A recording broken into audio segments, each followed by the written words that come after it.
Falanonana roa sosina no natrehany ireo avy amin'ny folo alin-dahy androany izay natao tetsy amin'ny cercle mesa Betongolo.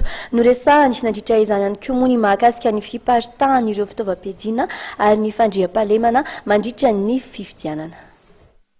Tsy misy resaka politika ny fanofanany lehibe ny vondrona, hoy ny nambara ministry ny folo alin-dahy ny Général Kotoarimaso Lucien nandritra ny lanona izay nitanterahana tetsy amin'ny cercle mesa Betongolo izay natanterahana ny famindram-pahefana teo anivon'ny rezimanta Andro Sotoana sy ny tafondrana bakabaka. Dingana efa fanao izay tsy maintsy tanterahana izao rehefa feno telo na efa taona ny fitantanany teo aloha. Antony famindram-pahefana izay nitanterahana androany araka ny fanazavana. Misy efa fepetrapetraka eo amin'ny tany filaminana. Dia rehefa mahavita ny temps de commandement fotoana tokony hibaikona roa, telo, efatra taona dia tsy maintsy soloina ilay olona ireny satria mandray asa hafa indray olona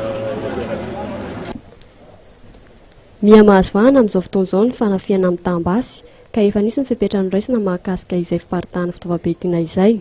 Visite de sas Vasimborona zany lita miaraka amin'ny vala mararo fa tsy nisy fitaovam-piadiana.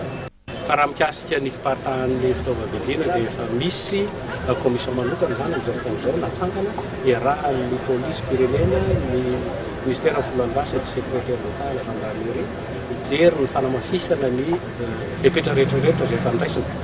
Anatsa hijerena inona mbola lesona tokony amboarina mba ho ahitana vokany ny zavatra rehetra.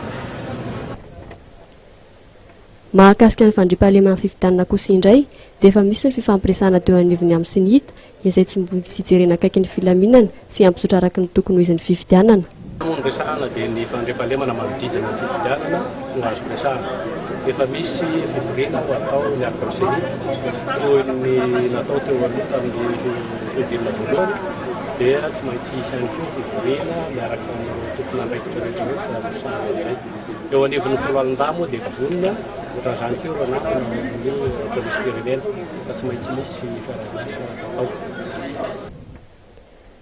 Vonona ny folo alin-dahy amin'ny fitandroana ny filaminana indrindra amin'ny fifidianana hoy ny nambara ministry ny folo alin-dahy nandritra ny lanona izay nitanterahana tetsy amin'ny cercle mesa Betongolo ka taorian'ny famindram-pahefana dia nitoy ny lalona izay narahana fiaraha-misakafo.